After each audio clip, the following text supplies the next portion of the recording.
Okay, so I got my CSG reholder submission back in the mail, and they did make a mistake on three of the labels, all from the same card set or subset or whatever. I'll get to that in a minute.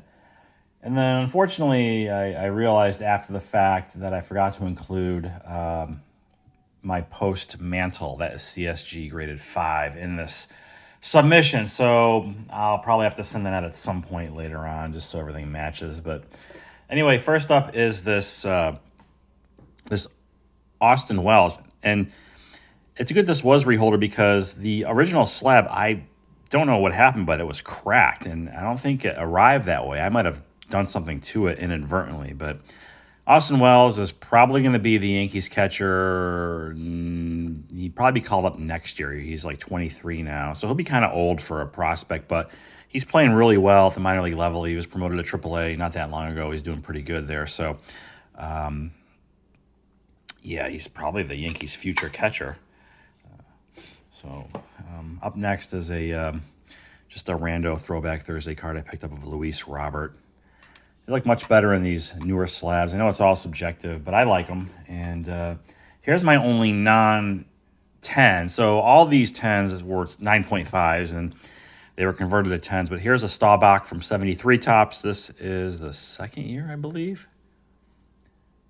Really nice card. People say that CSG doesn't do a good job grading vintage, but I don't know. I think this looks really sharp. And I was going to snap this out potentially down the road and send it off to PSA to see if the grades align.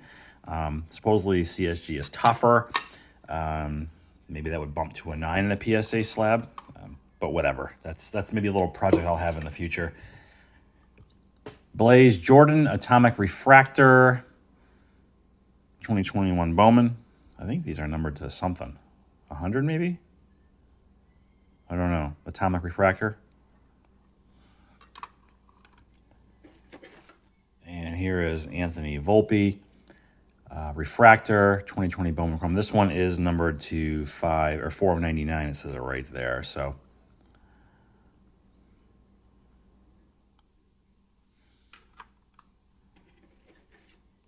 here's the first of the three cards that are mislabeled, and I should have picked up on it sooner. I didn't check the packing list till I think it was Monday, and they thought they could stop it from getting to FedEx, but it was too late. But they have this listed as 92-93 Topps Hockey Super Rookie. Obviously, it's not a hockey card. And again, this is like a $15 card or less. So, but I don't like that it says that. So, and they are gonna redo it and free of charge. Even the shipping label is free. So I just got to get these boxed up and sent back, and they'll update the holder to reflect the current sport. Etley Rushman here, not doing that great, but he's up now playing. I think he's hitting like 220 something, it's like 4 home runs, but he was the number one prospect in baseball. Seems like a lot of the prospects, I don't know. And I do this periodically where I say, okay, I'm done doing this. I'm done buying these guys. I mean, it's fun to buy and see what happens, and I typically don't get too much exposure. I don't pay a lot for these prospects, but I'm starting to lean towards maybe just the hell with all this prospecting or buying guys that are not proven and just sticking to vintage stuff. Here's Luis Robert again, the Topps Hockey Super Rookie. And I bought these cards, and I have one more here. I bought them because I like the way they look. Again, they're all small money. I think easily less than the cost of grading them myself, somewhere like the $15 range. And I think I got them all from the same seller. Here's Oswald Peraza, the other Yankees shortstop prospect.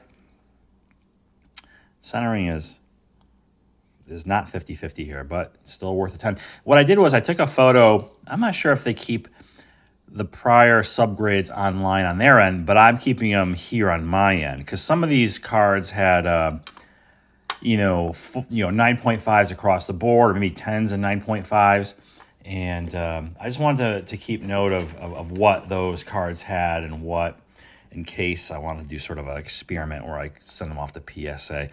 Pete Alonso, 2019 Sapphire. I don't know what these are not numbered, but I think if you do the math on odds of pulled versus how many boxes exist. And that's maybe like 3,000 or so sapphires total. But I'm not 100% certain. He's having a good year for the Mets. And this was a rando. I like this style of card. Another one of those, what is this, Topps Update Prospects. And yeah, he's on the shelf.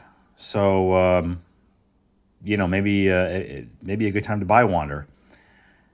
This card is probably a lot cheaper now than it was when I didn't buy it all that long ago. It was like maybe $99, but it's probably half of that now, the way prices are. It's rather dramatic, the swing. Everything seems to be down. Not everything, but most. Okay, here's another Anthony Volpe, Bowman Sapphire.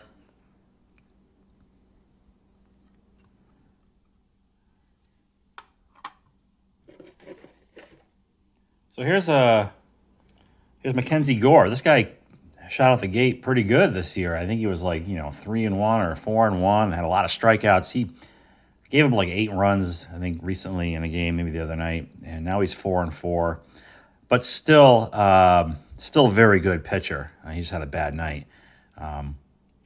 This guy plays for the Padres, and I'm not sure how old he's, like 23 maybe now. 99, so he's like 23. Future Padres ace, potentially, Mackenzie Gore. And that's a green refractor number to 99. And this one was it's like $60 card. So again, I'm not gonna throw big money at prospects, but I'll dabble a little bit and see what happens. And here's that final card that's mislabeled. This is Randy Arozarena. These are all from 2020 Topps Throwback Thursday. And my last card, another guy whose hobby has dropped. And he's not playing in the league, in major leagues yet. So it's Jason Dominguez. And I bought this card because this is his very first card. It was one of those, marketing gimmicks where Bowman came out with a set a couple years ago, called it the first edition. I don't know if you look at this as like they call it an XRC or what, but this is his very first legitimate, I guess, Major League Baseball card. This is the first Bowman right there. But I also think it's his first Bowman on his regular Bowman stuff too, so I don't know.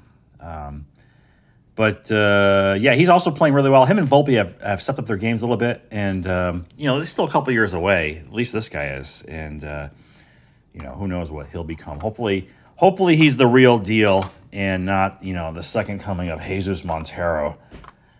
But I guess we still have some time to see how that works out. But that'll do it for now. Thanks for watching, and I'll talk to you later.